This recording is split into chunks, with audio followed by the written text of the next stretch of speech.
गरीब वर्सेस अमीर जिंदगी। हरिद्वार के गांव में पंडित नाम का एक आदमी को गगन और भुवन कहकर दो बेटे थे। पंडित हमेशा उनके बेटे उनकी बात ही सुनना चाहिए कहकर सोचता था। एक दिन पंडित गगन और भुवन से, देखो बेटे, जिससे मैं कहता हूँ उनसे ही तुमको शादी करना चाहिए। अगर ऐसा नहीं किया तो जायदाद में एक बूटी कौड़ी भी नहीं देता हूँ। ये क्या है पिताजी, ये तो बहुत अन्याय है। जिसका मर्जी से उसे शादी करना चाहिए। लड़की अच्छी है या नहीं ये देखना चाहिए, लेकिन आपकी मर्जी से ही होगा कहना सही नहीं है शायद। क्यों रे, क्या सही है क्या गलत है कहकर बड़े बड़े बातें कर रहे हैं बच्चों? क्यों, किसी लड़की से प्यार किया है क्या? ऐसा कुछ बात है तो अभी कह दो, घर से अभी निकाल देता हूँ। वो क्यों बोलेगा, मैं बोलता हूँ पिताजी। भाई साहब रुक्मिणी कहकर एक गरीब कॉलोनी का लड़की से प्यार कर रहे हैं। उस लड़की से ही शादी करने के लिए भी देख रहे हैं। अरे वाह, बात शादी तक पहुंच गया। ठीक है, मेरा फैसला कहता हूँ, सुनो। गरीब लड़की इस घर में कदम नहीं रखना चाहिए। इतना जरूरी नहीं है पिताजी, मुझे जितना मिलता है उतने में ही मैं खुशी से रह सकता हूँ। मुझे आपके संपत्ति से बढ़कर मेरा व्यक्तित्व ही काफी है। उसके सामने आपका पैसा कुछ भी नहीं है कहकर उधर से चला गया। कुछ दिनों के बाद गगन रुक्मिणी से शादी किया। वे लोग खुशी से रिक्शा में घूम रहे थे, लेकिन भुवन तो अमीर लड़की से शादी करके एक कार में घूम रहा था। ऐसे कुछ दिन बीतने के बाद गगन रुक्मिणी को साइकिल पर ले जा रहा था। रास्ते में पंडित उनको देखा। तब पंडित गगन से, क्यों रे, इस गरीब चेहरे के लिए ही तुमने करोड़ों का संपत्ति छोड़ दिया? देखो, अब तक जो हुआ सो हुआ। इस लड़की को छोड़कर तुम वापस घर आ जाओ। पिताजी, पैसों के नशे में आप क्या बात कर रहे हैं, आपको ही समझ में नहीं आ रहा है। ये मेरी पत्नी है, इनको मैं क्यों छोड़ाऊंगा? अरे वाह, ढंग से खाने के लिए पैसे भी नहीं है, लेकिन घमंड तो बहुत है। देखते हैं कल पेट जलता है ना, तब कौन किसके पास आता है। कहकर उनके कार में चला गया। कुछ दिनों के बाद पंडित उनका बेटा भुवन और बहू तारा को बुलाया और, क्यों रे, घर में एक बाप पड़ा है भूलकर जब भी देखो टूर के नाम पे देश देश घूमते ही रहते हो। तुम एक महीने में कितना खर्चा कर रहे हो, एक बार भी देखा है क्या? जितना भी खर्चा होने दो, उसमें क्या है, सारी संपत्ति तो मेरे है ना, उसमें थोड़ा खर्चा हो जाएगा, उसमें क्या है। क्या पूरा संपत्ति तुम्हारा हो गया है? कौन बोला है तुम्हें? तुम्हारा भाई को घर से निकाल दिया तो उनका भी हिस्सा तुम्हें देता हूँ समझ रखा है क्या? कल उनके बच्चे होंगे तो वे मुझे गालियाँ जरूर देंगे। देख लिया भुवन, ससुर जी की चालाकी। हमने सोचा कि इनकी सारी संपत्ति हमारे नाम करेंगे, मगर अब देखो कैसे बात को पलटा दिया। उस गरीब कॉलोनी में जो दरिंदा बेटा रहता है उसका भी जायदाद में हिस्सा है। इसका मतलब तुम्हारे नाकाम गरीब भाभी और बॉर्न विद गोल्डन स्पून ये तारा दोनों एक समान है क्या? स्टॉप इट तारा। देखो, तुम्हें इस घर में केवल तुम्हारा पति के ऊपर बात करने के लिए ही अधिकार है। किसी और के बारे में बात करने के लिए तुम्हें हक नहीं है। देखिए ससुर जी, आपको गरीब और अमीर एक से हैं, तो हमें आपकी देखभाल करने की कोई जरूरत नहीं है। आपने हमारे जायदाद का हिस्सा हमें लिख दिया है, तो हमें यहाँ रहने की जरूरत भी नहीं है। हम इसी वक्त ये घर छोड़ रहे हैं। कहकर भुवन और तारा घर से चले गए। अगले दिन पंडित उनके कार में गगन के घर आया और मन में, ये भी पैसों के लिए भुवन जैसा चले जाएगा क्या? बदल जाएगा क्या? ये इंसान सब ऐसे ही होते हैं क्या? एक छोटा सा टेस्ट करता हूँ सोचकर गगन के घर के अंदर जाकर गगन से, अरे गगन बेटा, मुझे माफ करो। तुम्हारा भाई और उनकी पत्नी मुझे धोखा दिए। उनके ऊपर विश्वास से मैंने पूरे संपत्ति को उनके नाम कर दिया, लेकिन अब वो मुझे छोड़कर कहीं और चले गए। अब मैं तो सड़क पर आ गया हूँ। ऐसे क्यों कहते हो पिताजी, हम है ना आपके लिए। 2 दिन में और एक अच्छा सा घर किराए पर लेते हैं। इधर इस छोटे जगह में आप तो नहीं रह सकते हैं, थोड़ा धीरज रखो।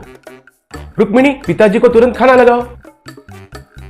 अब मुझे कुछ नहीं चाहिए बेटी, मैं आपसे एक बात पूछता हूँ, वो बोलो बस। इतना संपत्ति को रख के मैंने आपके लिए कुछ नहीं किया और इस गरीब कॉलोनी में छोड़ दिया है कहकर आपको मेरे ऊपर कभी गुस्सा नहीं आया है क्या? इतना ही नहीं, मैंने तो कई बार आपकी बेइज्जती भी किया। ससुर जी, मैं पैदाइशी अमीर तो नहीं हूँ, और आप जैसे बुजुर्ग ने अगर गुस्से में कुछ बोल भी दिया तो वो आशीर्वाद होता है, अपमान नहीं। मगर एक बात का मुझे हमेशा से दुख था कि मेरी वजह से मेरा अमीर पति कितना दुख झेल रहा है, और इसके वजह से मुझे लगता है कि मैं उनके लिए शायद सही नहीं हूँ। नहीं बेटी, तुम्हारा तरीका देखकर ऐसा कुछ भी नहीं लग रहा है। इतना दिन मैंने आपके बारे में गलत सोचा। बस अब तक ये जो दरिंदा स्थिति आपने जो सहा है वो बस है। चलो हमारे घर चलेंगे। ये क्या है पिताजी, अभी आपने घर बाई के नाम कर दिए कहे थे ना, उधर जाकर हम क्या करेंगे? देखो बेटा, मैंने आपको टेस्ट किया। इस बूढ़े के पास पैसे नहीं है, तो आपका रिएक्शन देखने के लिए मैंने झूठ बोला था, लेकिन इस टेस्ट में आप ही जीत गए। कहकर उनको घर लेके गया। उस दिन से लेकर पंडित गगन और रुक्मिणी उस घर में खुशी से रहने लगे।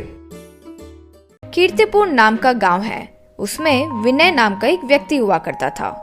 वो एक दिन उस गांव के सरपंच आशीष के पास आया। उसे देखकर आशीष, क्यों भाई विनय, गलती से आ गए हो क्या? और ये क्या सुन रहा हूँ मैं कि आजकल तुम्हारे हाथ एकदम ठीक नहीं है, जहाँ भी हाथ डालो वहाँ मनुष्य ही मिल रहा है, सुना? सच है क्या? जी सरपंच जी, आजकल कुछ अच्छा नहीं हो रहा है, इसलिए मेरे आयरन हैंड को आपका जीप देकर गोल्डन हैंड कर दोगे, शायद ये सोच के यहाँ आया हूँ। मैं कुछ पैसे बचा कर रखा हूँ, उन्हें लेकर आप जीप दोगे तो आपका नाम लेकर ऐसे तैसे जीने लगूंगा। अब ये बातें सुनकर आशीष, ये अपनी मनुष्य मुझे देना चाहता है, लेकिन इसको मेरे बारे में पता नहीं है। हम तो मनुष्य को ही मनुष्य कर देते हैं। सोचकर विनय से, देखो विनय, इतना पूछ रहे हो और भीख मांग रहे हो तो मैं अपना जीप तुम्हें दे दूंगा, उसे चलाओ। कल आकर मैकेनिक के पास गाड़ी ले जाना। तब विनय वहाँ से चला गया। अब मैकेनिक शॉप में मैकेनिक के पास जाकर आशीष, देखा, ये पुराना जीप कबाड़े के अलावा किसी काम का नहीं आएगा कहा था ना, और अब वो बम्पर रेट में एक गधे को बेच आया हूँ, देख लो। तब विनय वहाँ आया। उसे देखकर आशीष, वो देखो, वही है वो गधा। मेरे गाड़ी के सीक्रेट उसे बिल्कुल मत बताना। ठीक है, कहकर विनय को आशीष का जीप दिया। अब विनय से आशीष, देखो विनय, तुम्हारे जीप में कोई भी बैठे तो उसका आधा पैसे तुम पंचायत के इस्तेमाल के लिए देना होगा, ठीक है ना? ठीक है जी, आप जैसे कहो वो ठीक है। कहकर वहाँ से जीप लेकर चला गया। विनय जीप चलाना शुरू किया, लेकिन वो जीप बहुत पुरानी हो चुकी थी और खटारा हो चुकी थी, तो हर दिन कोई ना कोई रिपेयर करवाना ही पड़ता था। कुछ दिनों बाद देखा तो लोग उसे एक खटारा जीप की तरह देखते हुए कोई भी उसे देखना या उसमें बैठना तक नहीं चाहते थे। लेकिन आशीष अपने जीप को अच्छे से चला रहा था। उतना ही नहीं, जीप जब ठीक से नहीं चल रही थी तब भी आशीष मिले पैसों से आधे पंचायत के लिए ही कहकर विनय से जबरदस्ती वसूली करता रहता था। तभी आशीष के दिए तकलीफ के लिए क्या करे समझ नहीं पाया, तो एक दिन विनय रात को सड़क पर दुखी होकर बैठा था। तब मैकेनिक उसे देखकर रुका। तब विनय से मैकेनिक, अरे विनय, तुम सच में गधे हो रे? वरना इतने पैसे डालकर वैसे खटारा जीप को कोई खरीदता है क्या? सीधा सिटी जाते तो नंबर 1 जीप मिलता था ना, अच्छे से भी कमाते थे। कम से कम अब तो समझ गया आशीष का किया धोखा। अब क्या करूँ भाई, सब कुछ खत्म हो गया। मेरा भला चाहने वाले तुम्हारे पास नहीं आया और उस धोखेबाज के पास गया मैं। छोड़ो, मेरा समय ही खराब चल रहा है भाई। अब भी कुछ खराब नहीं हुआ है। देखो, कल अपने जीप लाकर मेरे शेड में रखो, फिर जो मैं कह रहा हूँ वो करो, ठीक है ना? ठीक है भाई। अगले दिन विनय जीप लाकर मैकेनिक को दिया। तब मैकेनिक थोड़े दिनों बाद उसे अच्छा डबल डेकर जीप में बदल दिया। तब विनय इस जीप के पास आया। उसे देखकर विनय, वाह, कितना अच्छा है भाई। बहुत पैसे खर्च हुए होंगे ना, लेकिन मेरे पास तो उतने नहीं है ना, मैं कुछ नहीं दे सकता हूँ। तुम फिक्र मत करो, मैं तुमसे 1 रुपए भी नहीं लूंगा। वैसे भी ये सब मैंने खुद के पैसे डालकर नहीं किया। आशीष के जीप से एक एक सामान निकालकर तुम्हारे जीप में डाल दिया। उसकी कच्चे से तुम्हें डबल डेकर बना कर दिया। अब इसे कैसे उपयोग करेंगे, सब तुम्हारी होशियारी है। एक और बात याद रखना विनय, बहुत ज्यादा अच्छा भी बुरा होता है।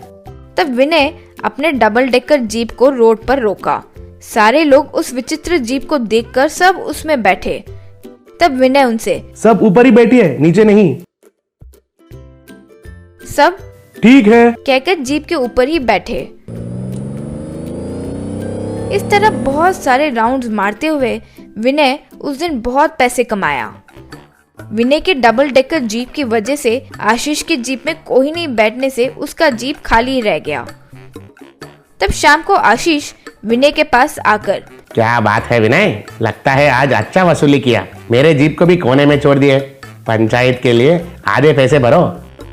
वो सुनकर विनय, अरे माफ कीजिए सरपंच जी, अपने जीप को मैं 2 हिस्सों में बांट दिया। नीचे बैठे सारे लोग पंचायत के लिए और ऊपर बैठने वाले मेरे लिए सोचा। लेकिन अब क्या करे, एक भी इंसान पंचायत के भाग में नहीं बैठा तो मैं क्या करूं? और वैसे भी आप मुझे पंचायत के पैसे ना मांगिए, अगर मांगे तो आपके ऊपर लोग को कंप्लेंट भी करूंगा। कहकर वान से अपने डबल डेकर जीप को लेकर चला गया। अब आशीष अपने मन में छे, कहीं सच में उसकी बदकिस्मती मुझे तो नहीं लग गई। सोचकर वहां से चला गया।